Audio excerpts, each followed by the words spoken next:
ওয়াকফ সংশোধনী বিল বাতিলের দাবিতে জেলা শাসকের কাছে ডেপুটেশন প্রদান করল নস্য শেখ উন্নয়ন পরিষদ। এদিন আলিপুরদুয়ার শহরে মিছিল করে ডুয়ার্স কন্যার সামনে আসে, পরবর্তীতে জেলা শাসকের কাছে ডেপুটেশন প্রদান করে। সংগঠনের সদস্যরা জানান, জেলা শাসকের মাধ্যমে রাষ্ট্রপতি ও মুখ্যমন্ত্রীর কাছে ডেপুটেশন প্রদান করা হয়। তাদের মূল দাবি, ওয়াকফ সংশোধনী বিল 2024 বাতিল করতে হবে।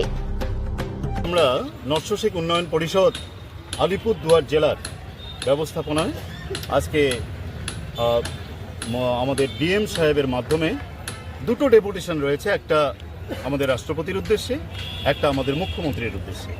রাষ্ট্রপতির উদ্দেশ্যে যেটা আমরা দিচ্ছি সেটা মূলত তারা যে ওয়াকফ সংশোধনী বিল 2024 নিয়ে এসেছে, সেটা আমরা মনে করি এটা মুসলিম সমাজের জন্য একটা অশনি সংকেত। এই দেশের আমাদের নিজেদের সম্পত্তি নিজেরা দান করেছি, অথবা আমাদের পূর্বপুরুষ সেটা দান করেছে আমাদের আমল ইবাদতের জন্য বা আমাদের আর্থসামাজিক উন্নয়নের জন্য। সরকারের একটা ওয়াকফ বোর্ড রয়েছে, সেটার মাধ্যমে কেন্দ্র সরকারের বা রাজ্য সরকারের উচিত সেটাকে রক্ষণাবেক্ষণ করা এবং এর থেকে যে আয় রোজগার আসবে সেটা দিয়ে মুসলিম সমাজের আর্থসামাজিক উন্নয়ন করা।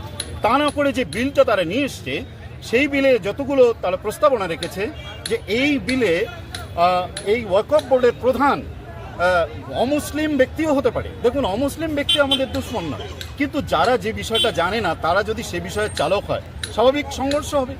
এবং শুধু তাই নয়, এখন ডিএম এর কাছে পারমিশন নিয়ে কিছু কিছু কাজ করতে বলা হয়েছে এবং ডিএম ঠিক করে দেবে কোনটা ওয়াকফ কোনটা ওয়াকফ নয়। এই রকম করে যতগুলো প্রস্তাবনা নিয়ে এসছে সবগুলো আমাদের এক তো ধর্মীয় ভাবাবেগের পরিপন্থী, ভারতীয় সংবিধান যেটা রয়েছে আমাদের নিজস্ব ধর্মমত পালন করা এবং মত প্রকাশের যে অধিকার, মৌলিক অধিকার, সেটারও পরিপন্থী। তাই আমরা এই ওয়াকফ বিল যাতে কেন্দ্র সরকার প্রত্যাহার করে নেয়। কি দরকার আমাদের আভ্যন্তরীণ এটা সমস্যা নিয়ে আসা? আমাদের দেশের অনেক সমস্যা, সেই সমস্যাগুলো নিয়ে সরকার মাথা গলাক, সেখানে তারা মাথা লাগাক। আমরা চাই ওয়াকফ বিল তারা প্রত্যাহার করুক। রাষ্ট্রপতির উদ্দেশ্যে আমরা এই ডেপুটেশন। ওনার সম্পত্তি মানে আপনার যেটা ব্যক্তিগত জিনিস, সেটা জেলা শাসক হোক, প্রধানমন্ত্রী হোক, মুখ্যমন্ত্রী হোক বা আপনার পাড়া প্রতিবেশী কেউ হোক, সেইটা নিয়ে আপনি সেটা দিয়ে কি করবেন কি না করছেন সেটা তো নিয়ম মেনে করছেন, ওটা তো আইন মেনে করছেন। তারপর সেখানে চোখটা লাগাতে হবে কেন? এইটা তো এখানেই তো সমস্যাটা, যে দেবত্র ট্রাস্ট আছে আমাদের অমুসলিমদের সম্পত্তি, তাহলে কি হিন্দুদেরও না, হিন্দুদের সম্পত্তি আছে, খ্রিস্টানদের সম্পত্তি আছে, জৈন ইহুদিদের সম্পত্তি আছে। তারা তো তাদের মতো করে ধর্ম পালন করছে এবং এটাই মৌলিক অধিকার। সব ছেড়ে দিয়ে মুসলিমদের ওয়াকফ সম্পত্তি হাতাতে হবে কেন?